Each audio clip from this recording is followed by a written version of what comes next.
ہم کریں گے ہر مظلوم کی حمایت۔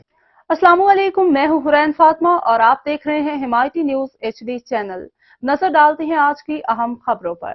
اسلام آباد وفاقی حکومت نے آئندہ بجٹ میں کابینہ ممبران کے پیٹرول اخراجات میں کٹوتی پر غور شروع کر دیا۔ تفصیلات کے مطابق بجٹ 2024 تا 25 میں کفایت شعاری مہم کا آغاز کابینہ سے شروع کرنے کی تجویز دے دی۔ وفاقی حکومت کی جانب سے آئندہ بجٹ میں کابینہ ممبران کے پیٹرول اخراجات میں کٹوتی پر غور کیا جا رہا ہے۔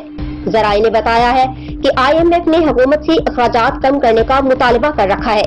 کابینہ ارکان کو 1500 cc گاڑیوں پر 350 لیٹر ماہانہ پیٹرول کی اجازت ہے۔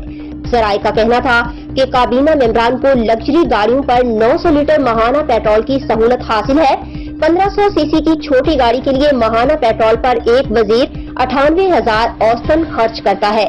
بڑی گاڑیاں استعمال کرنے والے وزراء مشیر ماہانہ 2,52,000 اوسطاً پیٹرول استعمال کرتے ہیں۔ ذرائع